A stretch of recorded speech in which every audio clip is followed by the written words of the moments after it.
This episode is brought to you ad-free, thanks to all of our wonderful patrons. You can get tons of exclusive content and help us keep the show going by joining at patreon.com/shonenflop. And welcome to Shonen Flop Chibi, a first impressions mini episode where we talk about the first chapter of the series we'll be covering in depth next week with our guest. I'm Jordan, and with me today, as usual, is my lovely co-host, David. Say hi, David. Hi, David. And what series are we covering this week, David? We're talking about Tenmaku Cinema. Yeah. It's Shonen Flop at the movies. Hell yeah. Fujimoto would be so proud of us. Oh, yes. Mr. Movie himself. I think that's Hideo Kojima. Didn't he say like 60% of his body is made out of films? That makes sense. Oh, now I'm just thinking for the cover art, we should just have, I wonder if Merc could put like a bunch of random people in the art. So it's like you have like Hideo Kojima, you have, who's in the AMC Pledge of Allegiance video? I have no idea. I've never seen that video. You've never seen the AMC Pledge of Allegiance? Have you not gone to an AMC movie in the last like 3 years? Nicole Kidman. I don't think I've ever been to an AMC. Oh, you gotta look this up. Just afterward, it is amazing. I love how you just assume that I went to an AMC movie. I mean, this was also like a pretty big meme at the time, like the heartbreak feels good in a place like this thing. I have no idea what you're talking about. All right, you can watch it on your own time. It is a great, Rachel and I recite the Pledge of Allegiance whenever we go to the movies. I don't really watch many movies, and I haven't been to the theater in a long time. You know what? That's understandable. That's not true. Me and Steph saw The Birds. They were rerunning it. But before that, it was Barbie. Before that, it was a very long time. That's fair. All right. Anyway, yeah, Jordan, why don't you tell us a bit, though, about this series? So the author of this is Saeki Shun. Well, that's the artist. The story was written by Tsukuda Yuto, and this ran between April 10th, 2023 to September 11th, never forget, 2023. This ran for 21 chapters and 3 volumes. All right, let's get into the first chapter plot summary. Hajime Shinichi is a 14-year-old cinephile who's obsessive with watching movies and has converted the AV room into his own personal theater for his own movie research club. He gives movies like 9 million points. He fucking loves movies, this kid. It's one of those like game shows where it's like the first 5 rounds are out of like 100 and they're like, now the bonus round where questions are multiplied by 1,000, making the first 5 rounds a waste of time. One day at a movie theater, however, he is possessed by Takihiko Tenmaku, a screenwriter who died at the age of 18 before getting his movie made by legendary director Ryu Shirakawa, who's definitely not supposed to be Akira Kurosawa. Yeah. What are you talking about? How dare you? He demands that Shinichi transcribe his script and take it to Shirakawa so that he can move on to the next world. Popcorn, David. However, Shinichi reveals to him that Shirakawa died a long time ago, and Tenmaku discovers that he's been dead for 30 years. Damn. The two try and fail to get Tenmaku to pass on when Tenmaku sees Himike Karakui, a famous movie star who goes to Shinichi's school, again with the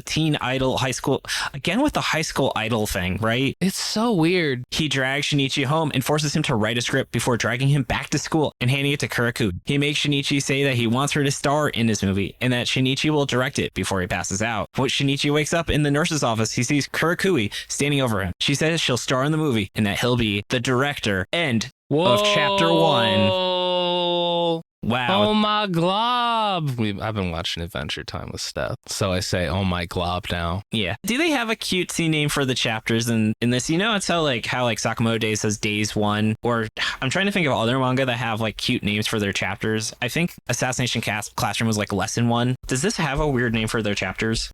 I don't know, but I know what you're talking about. Wouldn't be surprised if it was like Film 1. It is scene. It is scene. Okay, because I was going to say, it seemed like a huge miss not to call it scene. Yeah, all right, cool. There we go. And then, so Jordan, I have a feeling that you like this more than me, so what were your first impressions? I thought it was interesting. I mean, it didn't blow me away, but it was like, I'm kind of interested to see what the fuck the movie is, basically. Yeah. That's my main thing that's kind of keeping me going. It's like, well, what movie was it? He seems really excited about it. See, this shit's kind of hard. Like, one of the cool things about Food Wars is it's really an anime about art. Yeah. Not food, but by making it food, you don't actually have to show the art, because if you had to show the art, you would have to make sure that the audience watching it agreed with you that, yeah, that art's amazing, or wow, that art sucks, or wow, that art blows my mind. Because it's food, you can't taste it. So it's like, well, I guess I'll have to defer to the judges. But the issue here is that it's like, well, movies are kind of a visual medium. There is a story there that can be communicated through manga. So it's kind of like, if you're saying this movie's amazing, you now have to essentially write an incredible movie in the manga. Yeah, I think that's a real struggle the series is going to have. I do think that Food Wars did a great job where, because they got the excuse that you can't taste manga, they were able to use visual metaphor, which I think was very clever. Here, yeah, you can. It's like, I mean, we've seen things like this before where they just like talk about this amazing thing but never show it because the author isn't able to. It's kind of something that I'm worried about with Dragon and Chameleon, where they talk about the series that's like the perfect manga, the best thing ever. But or actually, Time Paradox Ghostwriter had this issue where we never actually saw the manga that he was plagiarizing, because the author, if you can make a manga that good, he would have just made that instead of making this meta narrative. Exactly. He would have just made the manga that is supposedly the biggest hit. He's like, man, I can make the best manga ever. I'm not gonna. Yeah. I mean, he made a pretty fucking good manga, but still.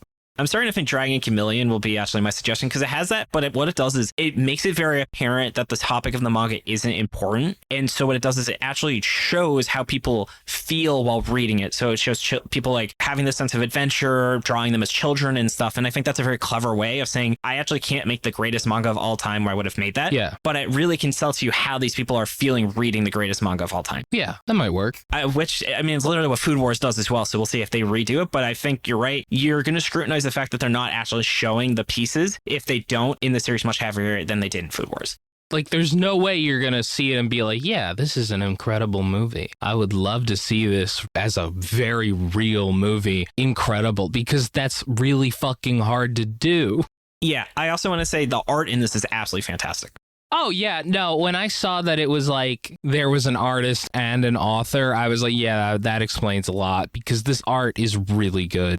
Yeah, you know you're always into some good shit. And then I do actually have some negatives in that. I'm still a little wary about this series. I think there's two big things. Is this chapter had a lot of telling and not showing, where they were explaining things. Ironic. Yeah, so I just felt like they were telling you how they were feeling instead of like, why don't you show us scenes from these movies or parts of a script? And you're like, no, it's the best. So it's like, again, that's the biggest issue. Yeah. I think this is going to also potentially be a ripoff of Karu no Go, where it feels very similar in terms of how the structure is, where it's a guy who gets possessed by a ghost who is a savant in this particular topic that the main character is kind of related to, and that ultimately they have to figure out a way to make him pass on through this topic that he was amazing at. Yeah, no, that makes sense. Also, David, 1993, 30 years ago.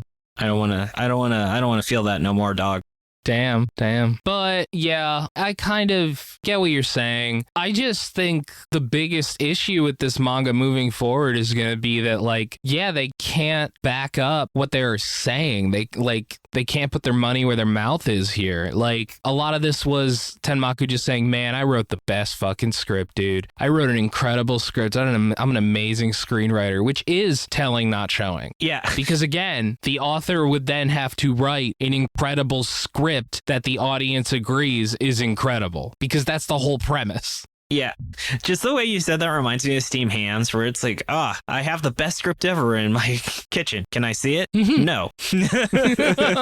Oh my God. Yeah, I also just, as we're talking about these chapters were not efficient. I was like, why do you really need to spend like 15 pages talking about how much he loves movies and stuff? It was like, this whole thing could have been captured in 30 pages.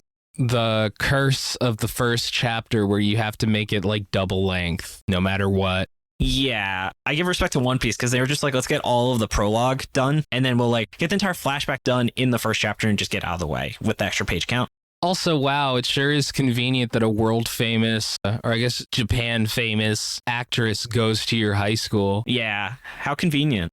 He could just walk up to her and be like, hey, here's a script, and she knows who he is, and it's like, all right. Yeah. All right.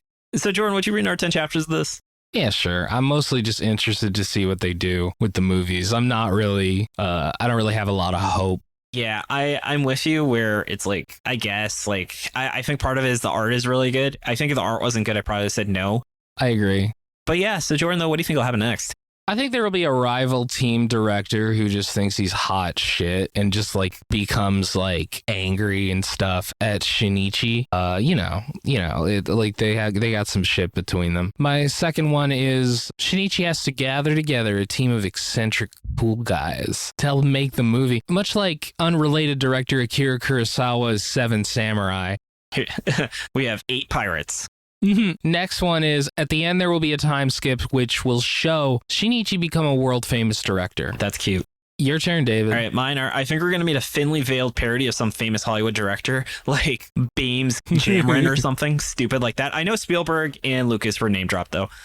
Yeah. But also, I think you might have a point because they couldn't call that director who was obviously Akira Kurosawa. Yeah. I also think that it's going to find out that Tenmaku is actually a fraud and he never knew this director, because it's also like, why would an 18-year-old have like a very close connection with like a world famous director and sending him scripts? And then I think finally, I think they're never going to show the movie. I think that makes sense. I genuinely don't think they're going to like be like, yes, I wrote one of the best movie scripts all the time for the purpose of this manga.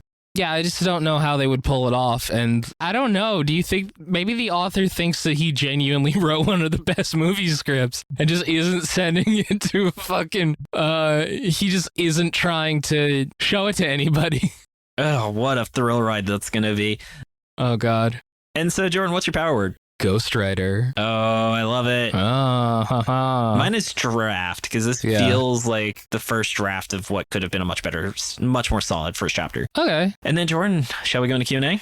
Yeah. I want to say thank you, everyone who submits their questions into the Shonen Flop Q&A channel. You can find a link to our Discord at shonenflop.com or in the episode notes. As a heads up, we get priority to those that have not submitted a question before, our patrons, or haven't had a question answered in a long time. Starting with friend of the show, Aussie Rat. If the FBI were to bust down your door, which manga would you not want them to find? And Jordan, I think we both agree that the answer is, of course, School Judgment. Yeah, although, David, what's a manga that you like that you wouldn't want the FBI to find? Oh, Made in Abyss. Because I can't believe I had an extremely long fight on Twitter that I'm glad that they took out the weird, creepy pedo shit from that series when they adapted it. Because ProZ made a post where you're like, is there like a fan edit of Made in Abyss that doesn't have the pedophile stuff in it? And they were like, no, you're disrupting art. And I was like, please explain to me why seeing a 13-year-old using a toilet is really critical to the plot of this series. Yeah, that's fair. God, I just don't get why. It's like clearly the author has some weird ass fetishes he's shoehorning that are not necessary. Yeah. So mine, it's technically not a manga, but Empowered. Are you familiar with Empowered? That's an American comic, right? That's an American comic, very manga inspired. It's a comic that I really liked in high school and in my early 20s, but it is a comic where the main premise is it's a female superhero called Empowered, and she has a very skin tight outfit, and her weakness is she loses her powers the more that her outfit gets ripped.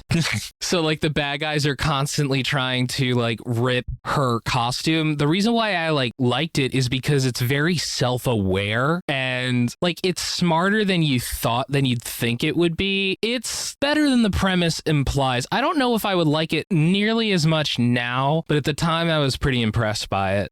Awesome. I like how they explain it, just like how the boob window, how authors have tried to explain why Power Girl has a boob window. You know what? The only explanation from that I accept, I want to say it was from a version written by Gail Simone. I could be wrong, where Power Girl was just like, you know what? I'm a strong, healthy woman, and I'm proud of my body. I got some bazongas.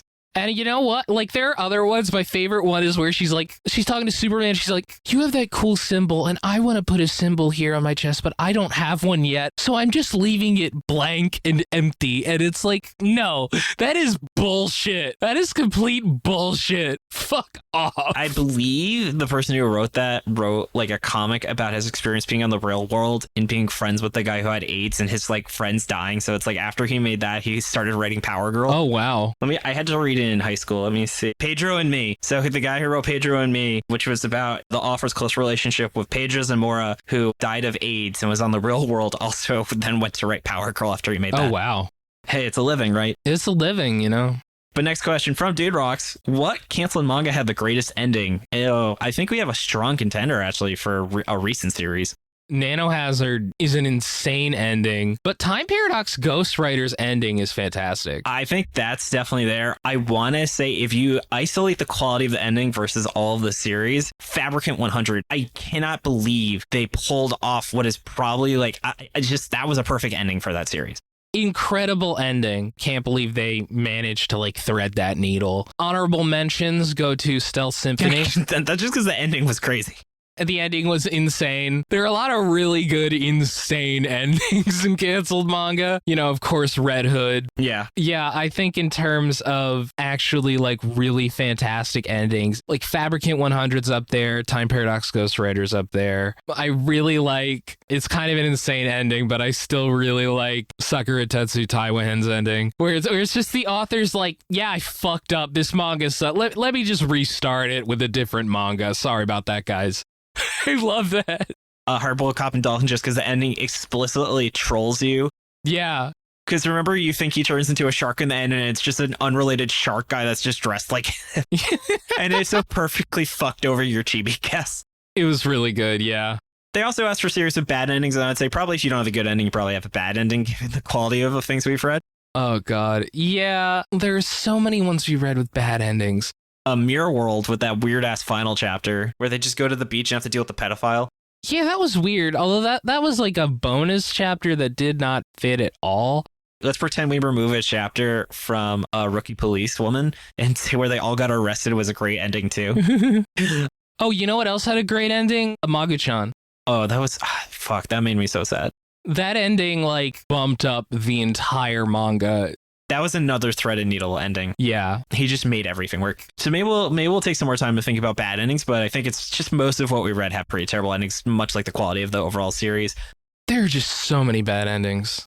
Oh, Metallica Matulika has an awful, fucking atrocious ending. Metallica Matulika is awful the entire way. I can't even say if the ending is worse than the overall quality of the manga. I'm sure that the floppies, when we think about most disappointing, that'll be a good contender for worse. But for the interest of time, let's move on to the next question. Yeah. From Marrow, what would you prefer to fight, the social anxiety devil or the clown devil? Jordan, I know about you, but I don't see why I'd fight the clown devil. It'd be very hard to fight myself. Hey.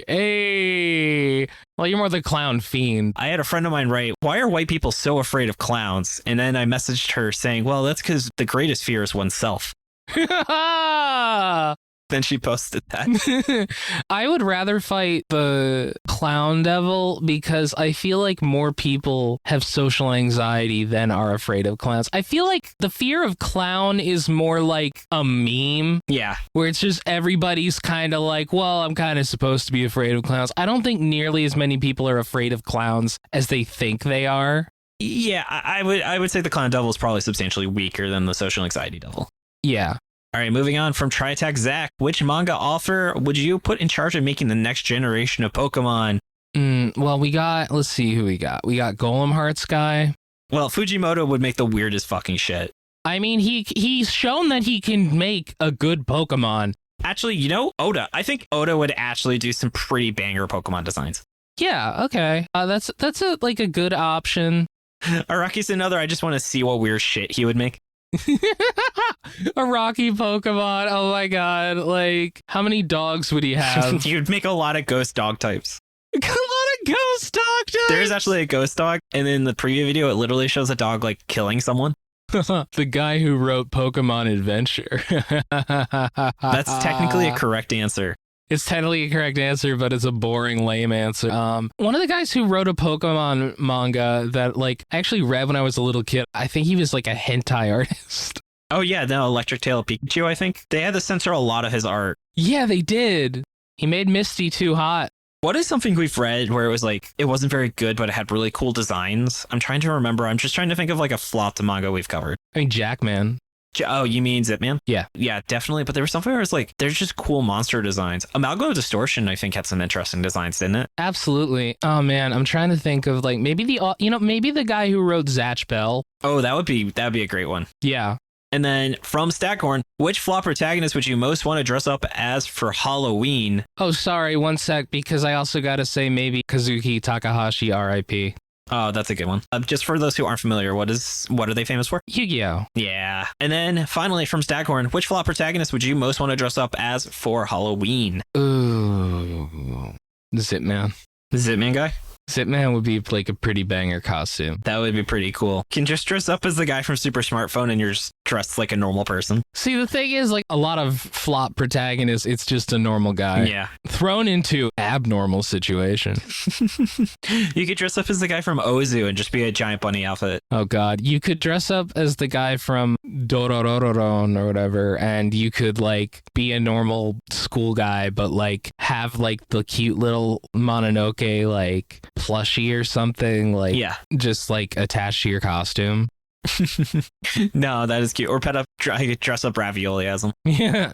All right, cool. Well, that's all the time we have for today, Jordan. I want to say thank you so much for all your hard work on the show. Thank you, David. You also work hard. I would like to acknowledge that. Oh, thanks, babe. I want to say props to Shannon for the awesome cover art. You can find her online on illuminyatea. Thank you, Dylan, for assistance with editing. Find his podcast, Anime Out of Context, at animecontext.com. Thanks to Tucker and Maxie B for his pronunciation, translation, other miscellaneous research. Tucker, I hope you're having a great time in Japan. Find us on Twitter at ShonenFlopcast, our website, ShonenFlop.com. We're also on Spotify, iTunes, YouTube, wherever else you get your podcast. And we're also on Tumblr at Shonen-Flop. And also come join the Shonen Flop Discord. Open to everyone, Patreon or not. Come hang out with us and talk about anime, games, or whatever else is on your mind. And if you've been enjoying this podcast and want to help us keep going, consider subscribing to our Patreon. We wouldn't be able to keep running the show without their support. Get a ton of awesome perks. Jordan, what are we dropping in November for our wonderful patrons? Why, we are covering a manga called, it's actually a one-shot called Monsters, written by this, like, unknown author who never really did anything named Eiichiro Oda. Ooh. Interesting. Yeah. Wonder what his deal is. Where is he right now, you know? And we are joined by the wonderful Tekking 101. He is back. He is awesome. And I am excited to talk about One Piece with him again. Or I am excited to talk about this series with him.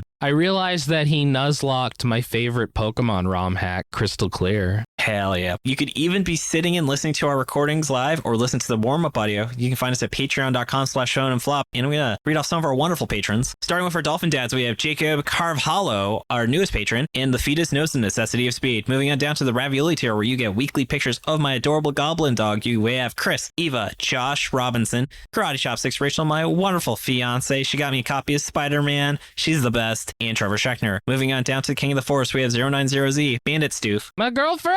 Chad Mason, Charlotte Thoreen, Jacob Andrew Galloway, Kirby Mon, Marty, Max Baker, Not Jeff, T Wolfwood, and that Japanese name, which I've already forgotten how to pronounce, and unfortunately, Maddie is not here. I think it's Jory. And Jory. Thank you, Jordan. Moving on down to the Galactic Ball Federation officers, we have Midsize Sedan, Andy Silence, Blah Moo, Brian Sexton, David Ackerson, Dennis James Bone, Drago, Drew, Dylan, Nigel, who just bought me lunch yesterday. That was really awesome of him. It was good seeing you, Nigel. Generic Man, Green, Hans, Heavy Metal Hermit Crab, Just a Small Town Girl Living in a Lonely World. She took the midnight train going anywhere. Keanu, Kylie Denton, Lincoln Frey, Manly P. Hall, Marabara, Matt, Mike Carpenter, Ralph Iskoff, Resident Warhammer Nerd, Rosanna Mendoza, Ryan Jasinski, Sarah Hydra, Scott Fischler, Silly Rookie, Simping for Senpai Ash, Staghorn, Taper Clip, Tucker, Wright, and CZ Digital. Thank you all so much, along with our wonderful Beast Children. Side note, whenever I hear Sarah Hydra's name, I think for a second it's like, is there a Hydra? Well, thank you so much for listening. Tune in next Monday as we give our full thoughts on Tenmaku Cinema. All right. Well, this has been Jordan. This has been David. And you've been listening to Shonen Flop. David, say it. Keep on flop floppers. Bye. Bye.